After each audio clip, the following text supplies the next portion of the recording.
Seems pretty inarguable at this point that woke has indeed made broke. DEI hiring practices, especially at places like Hollywood entertainment companies, film and television studios, and yeah, even gaming studios out there that we've been talking more about in the recent months. Because like we've said, gaming is the next big frontier on the fight against this kind of nonsense. Well, if there is one thing in DEI gaming that stands head and shoulders above the rest, it's certainly the fact that, well, Sweet Baby Inc., one of the biggest DEI, or at least one of the most well-known DEI consultancy firms out there, seems to be the absolute kiss of commercial death for anything it touches.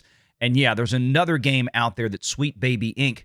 has had its hand in that has now released and failed miserably.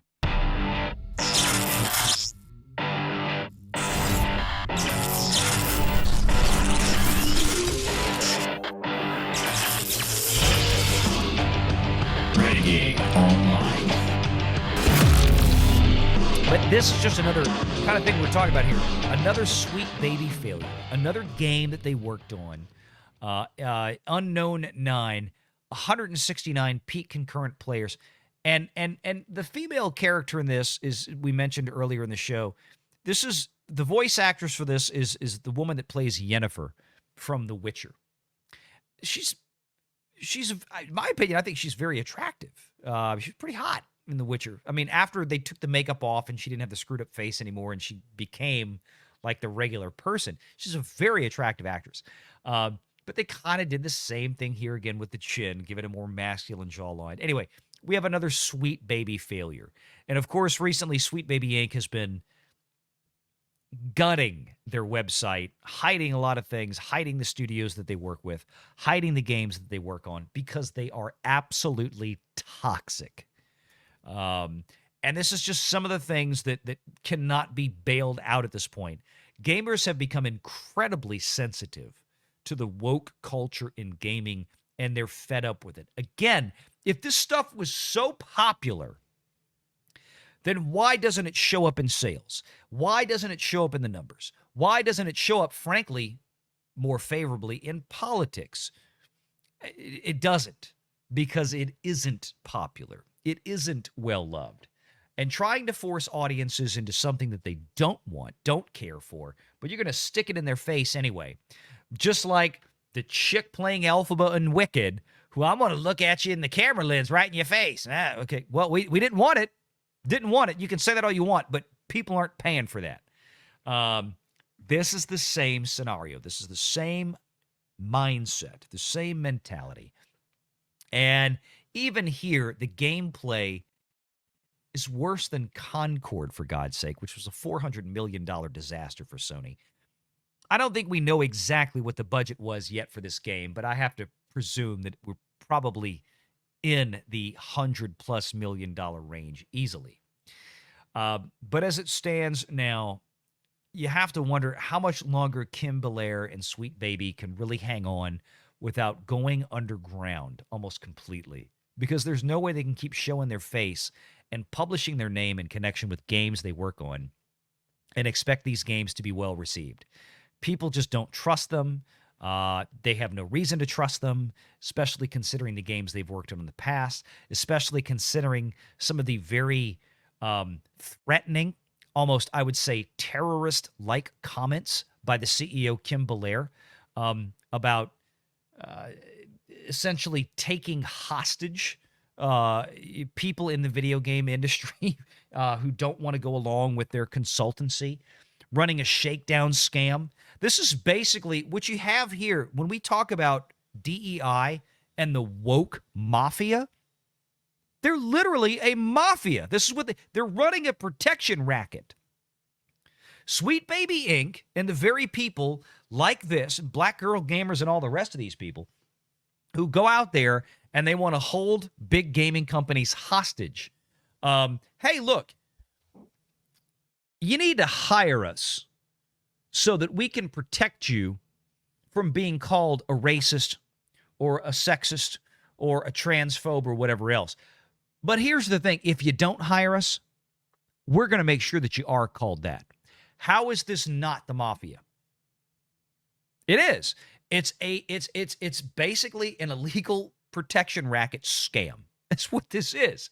I don't know how to define it any other way, because these are the very people that are running around calling everybody else racist and homophobes and bigots and all this other kind of crap, who don't want to go along with what they have to say with their groupthink. And if you don't hire them, God forbid, you're going to get those istophobe labels thrown on you. I kind of think that maybe there needs to be some type of regulatory investigation for a lot of these DEI consultancy firms, because they are running a protection racket. They are the mafia. Tell me I'm wrong.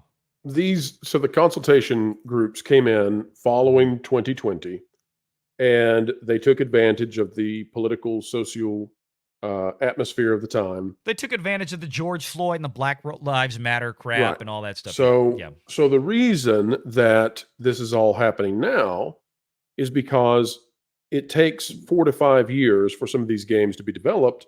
The pipeline is now bringing forth what these people did and influenced. And as a result, games are cratering, audiences are leaving, people are losing their jobs, and everyone knows who's to blame. That's right. And so those who are to blame no longer want to be in the light, or they want to threaten legal action and lawfare against those who would expose them more. And that's where we are. They are likely to be out of here over the next year or two, because you simply cannot sustain things like Concord. You cannot sustain things like Star Wars Outlaws. You can't spend the kind of money that gets spent on games like Grand Theft Auto and have them decimated, nobody playing them.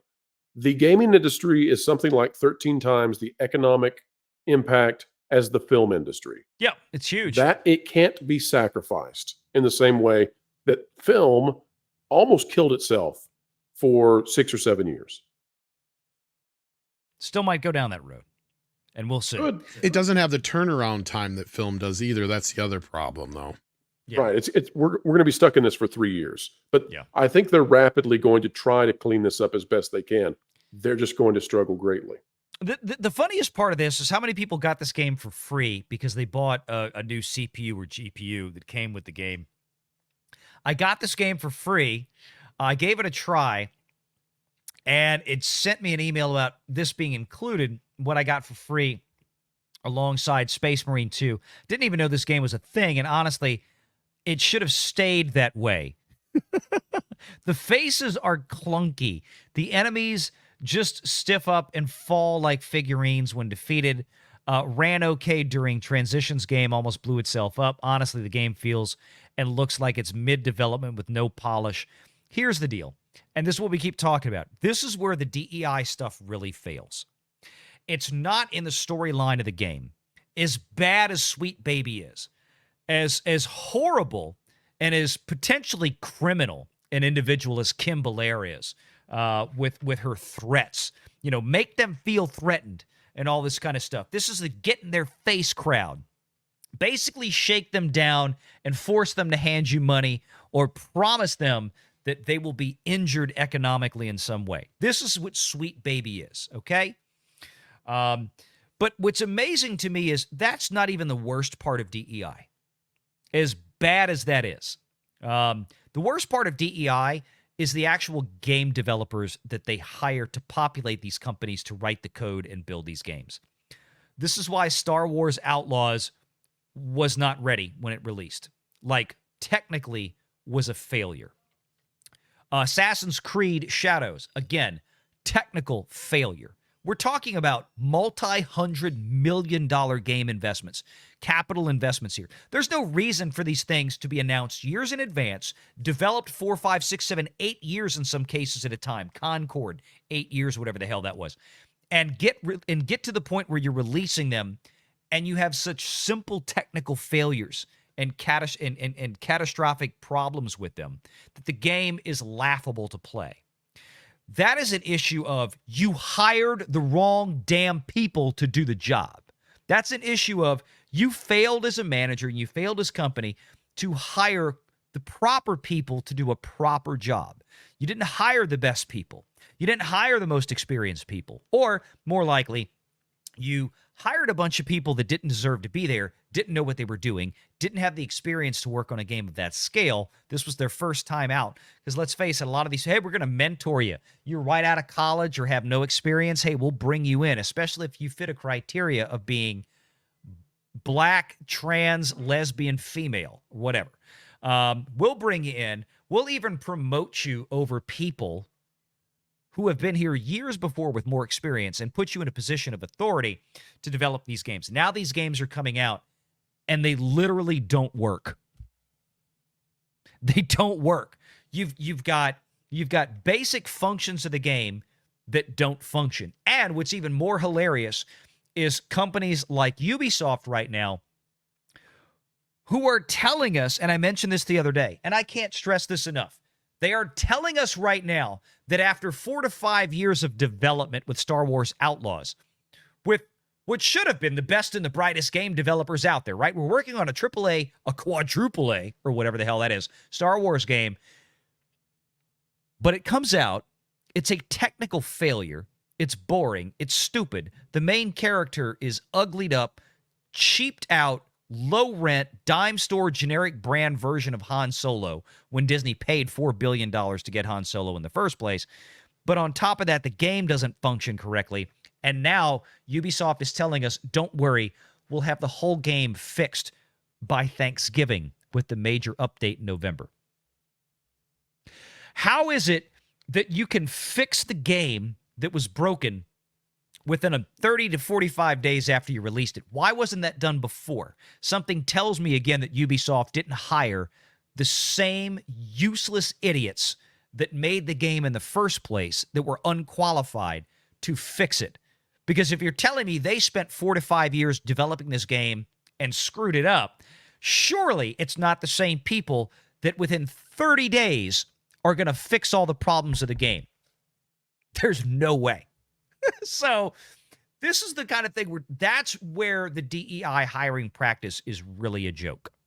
Because when you're just hiring people to check boxes based on who they screw or what gender they think they are that morning when they wake up or whatever else that they want to come up with, this is why you wind up with broken products and things that don't work. Make sure you're subscribed to Valiant Renegade and join us every Sunday at 6 p.m. Eastern for the live show.